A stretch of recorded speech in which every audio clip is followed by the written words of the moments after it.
Also, with your role as a journalist, I've actually listened to one of your, shall we say, it's sort of a sermon, I suppose, or a presentation before as well. And you talk about that there's no such thing as objective truth in the media. Can you talk about that? We've seen it for decades, especially in reporting on Israel and on the Middle East in general. Human beings are subjective. Okay? We are just subjective beings. We have opinions. Yeah. Only a robot could report objectively about anything. So obviously, a person's opinions are going to play into the way that they present a situation. And it's not necessarily that a person is going to get on camera and lie, but that same person might leave out elements of the story that to them are not important or that they may personally not want other people to hear about. And that is, that's ultimately the same as misrepresenting the situation. Yeah. So, and oftentimes it can even be unintentional. Because like I said, I've watched reporters who are in Israel from foreign media not necessarily maliciously leave something out, but just leave an aspect of a story out because to them personally it didn't make sense or it wasn't important. Yeah.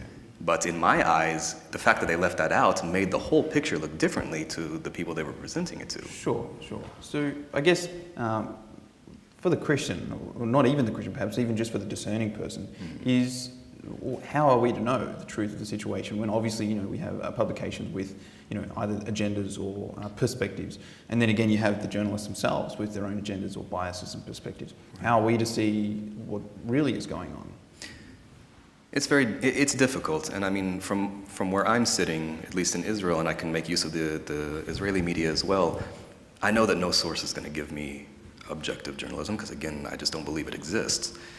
So I know, I'll access these sources because they'll tell me what's going on quickest in real time. But then I'll go to these other guys and read how they analyze those particular topics, and then I'll go to these other guys who will analyze in a different way. And, as you begin to look at all the different sources on a regular basis, you know which bits you can pick out of each one and then piece it all together into a full picture. Right.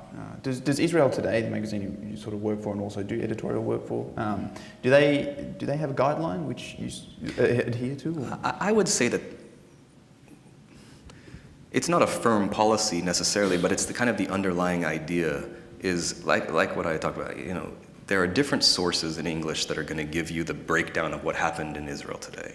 And if you just take from them the headline and the opening paragraph and the facts on the ground, you know what happened. If you want to know why it happened, then you need to go read something else. And if you want to know why they said that, you need to read someone else.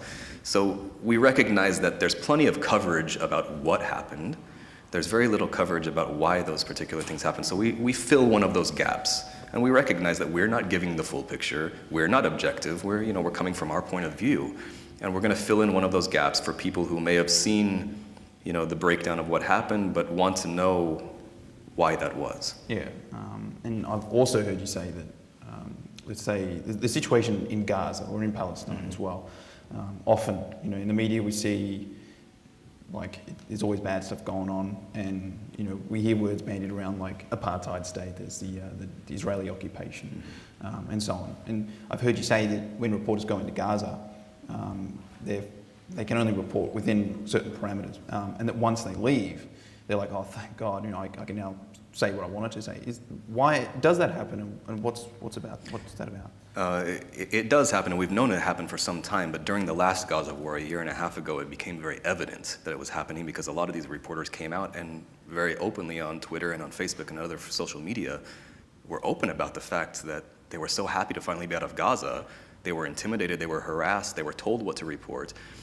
And the thing is, obviously Hamas is not going to kidnap one of these guys or execute them or anything like that because it looks bad. It would look bad. But the intimidation is there, and even if the individual reporter decided, I'm going to tell the truth on there, I'm going to just do it, it would never make it through to actual broadcast because the network would never put it on air. Not necessarily because the network is afraid of Hamas, but because the network would like to continue to access Gaza. Yeah. It's a good story. It sells, it sells papers. It brings eyeballs to the TV. Yeah. So, the threat that they're facing is if you want to continue to report here, not only the physical threat on the lives of your reporters, but if you want to continue to report here, you'll say what we tell you to say. Okay. And do you think, I guess that, let's say that agenda or that sort of view of reporting, it fits within those parameters? Is that what's having an effect on, let's say, the West or the Christian West support of Israel? Absolutely, it has a major effect. I mean, we get letters all the time because we'll write about something from this other perspective, and people will then write into us and they're like, well, yeah, but what about this thing that the Israelis did? And we're like, well, you only got like a sliver of the picture there in the way that it was reported to you. So yeah, it definitely influences the Christian view of Israel, and I think that's part of the underlying agenda, is to influence that base of Christians that still supports Israel. Yeah, I know, like, I was looking up into this story as well, and I run into a name, perhaps a lot of people who are interested in the state of Israel and what's going on there would know. There's a guy called Richard Falk. So he did, I guess he was assigned UNHCR, the Human Rights Council, HRC, Right. to do a 6-year report from 2008 until 2014. Every year he released reports, and Right. he was pretty strong in his language, and the public really got a hold of that. And I guess, perhaps because it's the UN, maybe that provides more legitimacy to the claims made against what Israel is doing. But has that had a significant effect as well on people's interpretation of the situation there? It does, in the sense, like you mentioned, that it lends legitimacy to the claims because it came from the UN. On the other side of the coin is the fact that the UN automatically votes against Israel every time because the majority of the UN nations are enemies of Israel. So Yeah. it should be no surprise that the guy in charge of these commissions is not a supporter of Israel in the first place. And the problem with a lot of these reports and these commission reports is that Israel refuses to cooperate with these guys in most cases because they know what these guys are going to do with anything they say. So these guys then go talk to any Palestinian who will speak to them, not necessarily even the Palestinian Authority, but anyone.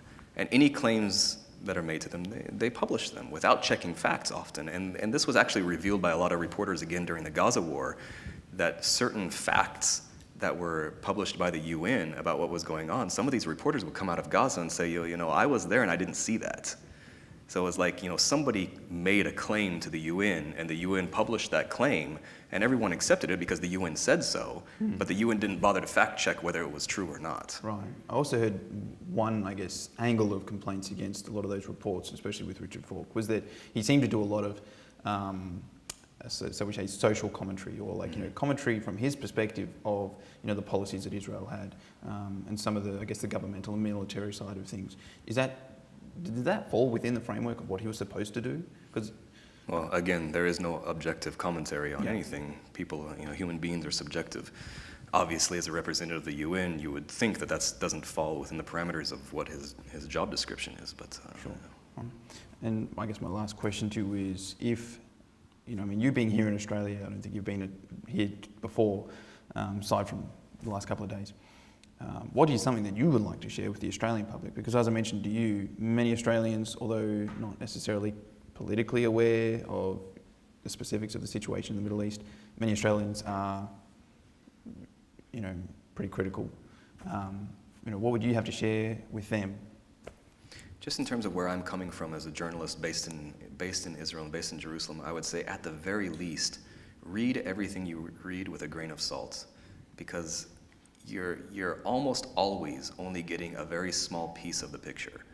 And if you take just that small piece and form an opinion based on that and begin to criticize based on that alone, then it's almost 100% chance that you're misinformed about what you're saying. Yeah.